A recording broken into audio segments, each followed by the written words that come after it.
Masyarakat juga terjadi di Pulau Kabai, Ogan Ilir, Sumatera Selatan.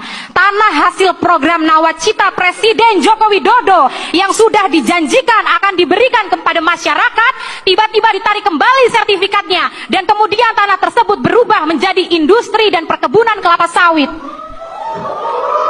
Selain itu, juga ada Pulau Lailai yang ruang hidupnya berpotensi hilang karena proyek reklamasi. Dan ada kelompok petani Punden Rejo di Pati yang tanahnya diambil oleh mafia tanah. Dan sekarang mereka kehilangan tanah milik mereka. Termasuk contoh kasus yang terjadi pada warga Dago Elos dan pada kasus dari Lampung. Ada juga komunitas adat dari Batur, Bali yang harus tergusur dari tanah ulayatnya atas nama investasi pariwisata. Ini hanyalah sebagian saja dari banyaknya kasus perampasan ruang dan penyingkiran masyarakat yang terjadi di masa kepemimpinan Jokowi. Kasus perampasan ruang secara masif juga terjadi di sekitar wilayah pembangunan Ibu Kota Nusantara. Warga dari Desa Sepaku, Kalimantan Timur menyampaikan bahwa kini daerahnya menjadi langganan banjir akibat resapan air yang semakin berkurang. Selain itu, tanah leluhur mereka dirampas untuk pembangunan dan ditambah lagi dengan adanya pembangunan bandara di sekitar lokasi tersebut.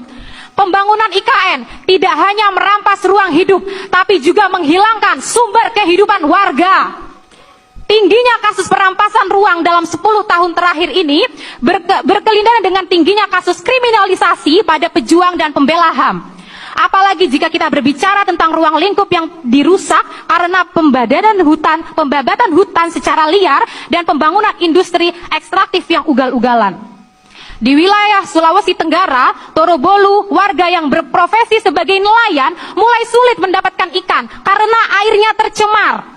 Bahkan air minum untuk dikonsumsi warga pun tercemar. Pasalnya ada tambang nikel di sana. Warga yang menolak kemudian diintimidasi dan dikriminalisasi.